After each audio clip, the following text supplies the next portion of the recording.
Gattaca de Franck Tillet. Quel lien entre 11 psychopathes gauchers et l'homme de Cro-Magnon? Alors que Lucie Hennebelle peine à se remettre de ses traumatismes, l'ex-commissaire Charcot se voit relégué à des enquêtes de seconde zone. Telle la découverte du corps de cette jeune scientifique, battue à mort par un grand singe. À nouveau réunis pour le pire, les deux flics plongent aux origines de la violence, là où le génome humain détermine son avenir, l'extinction.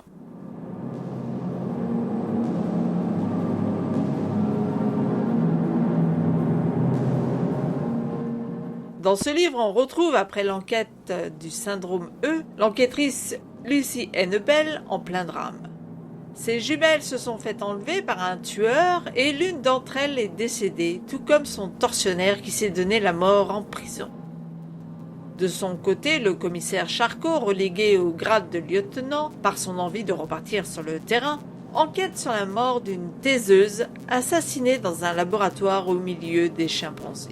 Celle-ci faisait sa recherche, sa thèse, sur la latéralité des gauchers droitiers.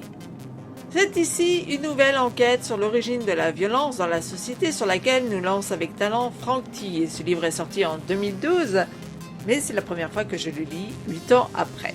Nous voici donc plongés dans un monde qui frôle la préhistoire et le monde d'aujourd'hui. Comment expliquer que deux hommes, des gauchers, viennent de commettre des actes horribles alors que rien ne laissait dans leur comportement antérieur le présager? Que penser de ces jeunes chercheuses qui enquêtaient sur la latéralité et le point commun avec les crimes violents? Que signifie le fait que le Cro-Magnon, retrouvé dans une grotte, ait assassiné une famille entière de néandertaliens et est dessiné à l'envers sur les parois, tout comme l'assassin des enfants de Lucie Hennebelle dans sa prison? Des faits similaires qui se sont déroulés à des milliers d'années de différence? Quelle est l'explication à tout cela? Tout semble converger en tout cas vers un homme, un dénommé Tierney, professeur en gynécologie retrouvé mort chez lui, auteur d'un livre, La clé et le cadenas. L'homme s'intéressait de près au génome, à la latéralité justement, et suivait de près un jeune autiste, seul capable de décrypter des pans entiers de l'ADN. Que penser de sa mort et de cet autre homme, Michaud, anthropologue qui vit aux confins de l'Amazonie dans une tribu encore ancestrale, les Ururu, des êtres dont la violence a fait l'objet d'un livre. Pour Charcot et Hennebelle, cette enquête va les conduire au bord du précipice, mais aussi vers une certaine guérison, il faut le dire. On les avait laissés séparés, tortueux, torturés, en marge de la police et du 36 du quai des Orfèvres.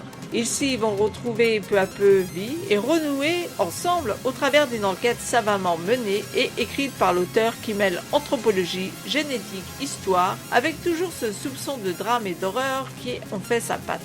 L'histoire nous entraîne non seulement en France, mais aussi au Brésil, autour d'un rétrovirus, qui est la star de ce livre. Diablement prenant, le roman a du mal à être opposé une fois que l'on s'y est plongé. Les personnages au bord du gouffre ne versent jamais dans le trop-plein d'émotions et demeurent vrais, de bout en bout. Franck Tillet s'est distillé ses révélations pour nous tenir en haleine et n'hésite pas au passage à faire passer un message écologique. Le livre a été écrit en 2011, je le rappelle, et on voit ô combien peu de choses ont bougé en 10 ans. Tillet dénonce aussi quelque part les travers de la recherche génétique quand celle-ci est mise entre de mauvaises mains. Très bien documenté, ce Gattaca, qui sont les lettres G, A, T, C, c'est-à-dire les lettres de l'ADN, nous plonge dans un monde de violence et de science. Si vous êtes gaucher et intolérant au lactose, qui sait si ce livre est fait pour vous? En tout cas, voici un excellent thriller à lire ou à relire et auquel j'ai mis la note de 5 sur 5. Je vous dis à très bientôt pour une nouvelle lecture sur Détour d'un livre. Si vous avez aimé, n'oubliez pas de mettre un pouce vers le haut, de partager sur les réseaux sociaux afin de nous faire connaître et de vous abonner à notre chaîne si ça n'est déjà fait. Et je vous dis à très bientôt pour une nouvelle lecture sur www.audétourdunlivre.com.